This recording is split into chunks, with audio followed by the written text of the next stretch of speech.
আজকে হচ্ছে গিয়ে 18ই মে 2024।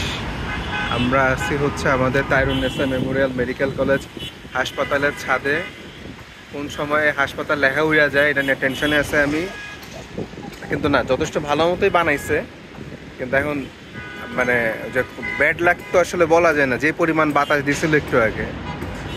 আর এদিকে হচ্ছে আকাশে মেঘ বেশ ভালো খেল দেখাইছে। হ্যাঁ, গার্মেন্টসের জন্য অনেকগুলো সোলার প্যানেল লাগাইছে দেখা যাচ্ছে। এই যে সোলার প্যানেল লাগা একেবারে উড়ায় ফেলাইছে, খুব ভালো কাজ করছে হিসাবে। টাইলসও দিছে ছাদের মধ্যে, দেখছো? এটাও একটা খুব ভালো কাজ করছে। টাইলসের সুবিধা কি ছাদে? হিট কম হয়। আর এছাড়াও হয়তো ওরা প্রোগ্রাম করার জন্য ইউজ করতো, প্যান্ডেল করে প্রোগ্রাম করার জন্য ইউজ করতো মেবি। এখন এই যে ওরাও করছে সুন্দর হচ্ছে সোলার প্যানেল বসাইছে। তবে ওই গার্মেন্টসটা পচা, ওরা ছাদের মধ্যে ঝুট দিয়ে দিছে। ঝুট কেন দিচ্ছে বলতে পারবা? টেম্পারেচার কমানোর জন্য।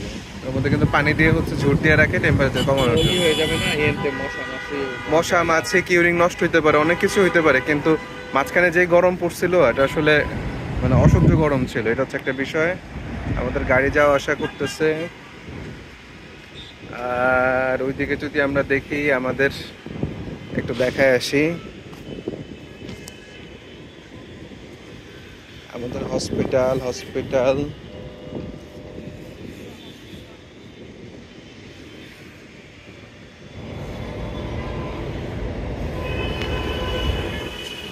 এটা হচ্ছে কি আমাদের হসপিটালের সামনে মেইন অংশ।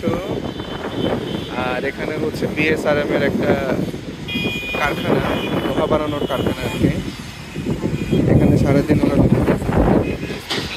লাগে। হ্যাঁ, স্পেশাল পরিবেশ। হ্যাঁ, পরিবেশ অধিদপ্তরের অনুমোদন লাগে। তারপর হচ্ছে শিল্প মন্ত্রণালয়েরও খুব সম্ভবত কি কাগজপত্র আছে, রাজুকের পারমিশন আছে, সিটি কর্পোরেশনের পারমিশন আছে।